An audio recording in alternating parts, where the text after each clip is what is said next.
गरुड़ पुराण के एक और नए रहस्य में आपका स्वागत है। हमारी गरुड़ पुराण जाता है तो प्रश्न यह उठता है कि हम कैसे इसका प्रायश्चित कर सकते हैं और कैसे इन अपराधों से छुटकारा पा सकते हैं।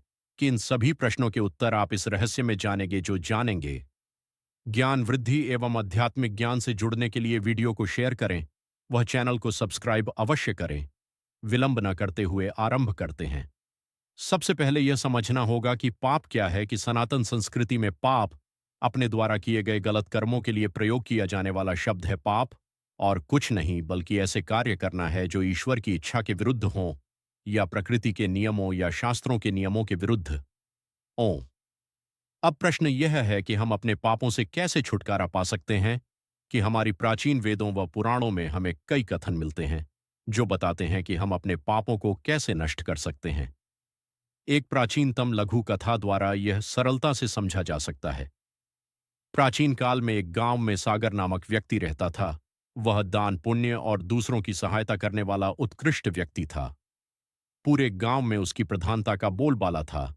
परंतु बुरी संगति के कारण सागर हर प्रकार के पाप व दोस्तों में भागीदारी लेने लगा। वह मांसाहार, मदिरापान, वेश्यावर्ती, जानवरों का शिकार करना आदि जैसे कई प्रकार के कुमार को पर चलकर अपने जीवन को नष्ट करने लगा। तभी उनके गांव में साधुओं का आगमन हुआ और उन्होंने गांव के एक व्यक्ति से पूछा कि हम किसके घर पर जाकर भोजन ग्रहण कर सकते हैं। कि उस व्यक्ति ने उन्हें सागर के पास भेज दिया। सागर के घर जाने के उपरांत साधुजन देखते हैं कि यहाँ तो दो मृत अवस्था में पड़े हैं और इस व्यक्ति की वेशभूषा भी अत्यंत गंदी है।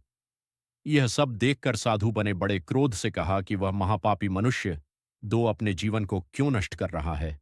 परमात्मा से डर उनका क्रोध देखकर सागर ने उनसे क्षमा मांगी और कहा कि है साधुओं, मैं दोषी हूं, मैं महापापी हूं।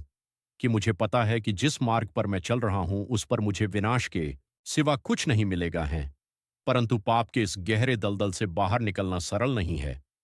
आप कृपया मुझे उचित मार्ग प्रदान करें। यह सुनकर साधुओं का क्रोध शांत हुआ और वह कहने लगे, तो यह जो पाप कर रहा है इसके परिणामों से छुटकारा पाने का एकमात्र मार्ग है। और फिर सागर ने कहा, क्या प्रभु, तुम अपने इन सभी कुमार को छोड़कर भगवान की भक्ति करो और नित्य उनके भजन में ही जीवन व्यतीत करो। फोन प्रभु, यह सब मुझसे नहीं होगा। का यह सब मेरे लिए कठिन है। फिर साधु ने कहा कि अगर तुमसे भगवान की भक्ति और भजन नहीं होता तो इसका एक और उपाय है। तुम्हारी पत्नी गर्भवती है। इससे तुम्हें जो बेटा होगा तुम उसका नाम नारायण रखना। का संपूर्ण जीवन अपने बेटे को नारायण नारायण पुकारने से ही तुम्हारा जीवन सफल हो जाएगा और तुम्हारे सभी पाप नष्ट हो जाएंगे। इस कथा का स्पष्ट निष्कर्ष यह है कि सागर अपने पुत्र को जब भी पुकारेगा तभी वह भगवान का भी स्मरण करेगा।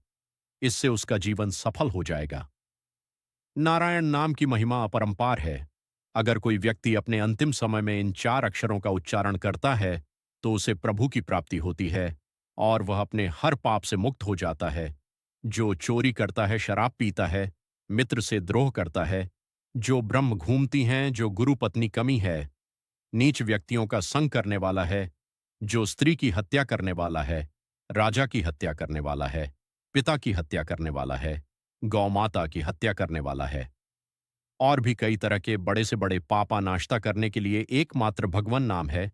जो हरि नाम का उच्चारण करते हैं, कृष्ण नाम का उच्चारण करते हैं, राम नाम का उच्चारण करते हैं और नारायण नाम का उच्चारण करते हैं, वह सभी पापों से मुक्त हो जाते हैं। कि समस्त पापों का प्रायश्चित एकमात्र यही है कि किसी भी बहाने से भगवन नाम उच्चारण कर लिया जाए तो वह व्यक्ति परम पवित्र हो जाता है। गरुड़ धर्मराज मुझे अति प्रिय है और जो पापी और निर्दयी होते हैं उनके लिए वही हमराज हैं। कि युवराज स्वयं अपने दोस्तों से कहते हैं कि अगर किसी व्यक्ति के गले में तुलसी की माला है, जी हां, पर मेरे स्वामी श्री हरि का नाम है, उन्हें तुम किसी भी तरह की पीड़ा नहीं दोगे और उनका आदर भी करोगे। उन्हें लाने की बात तो दूर, तुम उनकी तरफ देखोगे भी नहीं। जिन व्यक्तियों उन्हें भगवान नाम का उच्चारण नहीं किया, जिसने अपने अतीत से कभी भगवान का चिंतन नहीं किया, जिसने एक बार भी प्रभु को प्रणाम नहीं किया और जिसने भगवत लीला और तथा कभी नहीं सुनी, उन्हें तुम मेरे समक्ष ला सकते हो। यह स्पष्ट है कि जिसने अपने जीवन में किसी भी भाव से भगवान का नाम लिया है उसे नरक में नहीं जाना पड़ता। स्वयं यमराज, श्रीमद् भगवद गीता और अन्य महापुराण इस बात के साथी हैं कि भगवान नाम का उच्चारण मात्र से ही सारे पापों का प्रायश्चित हो जाएगा। श्री हरि की कृपा से उसे न तो यहां मृत्यु लोक में पापों का फल भोगना पड़ेगा और नरक जाना पड़ेगा। इसमें ना ही कोई धन लगता है और न ही इसमें कोई नियम है। आप बिना नहाए किसी भी समय या किसी भी स्थान पर नाम जाप कर सकते हैं। जय हो ओम नमो नारायण का जाप करते हुए हम आज की प्रस्तुति में यही समाप्त करते हैं। अब हमारी बैक गरुड़ पुराण के एक और नए भाग के साथ होगी कि आज के लिए केवल इतना ही। आ जाने से पूर्व वीडियो को लाइक करें व चैनल को सब्सक्राइब अवश्य करें। तब तक के लिए जय जय श्री राम।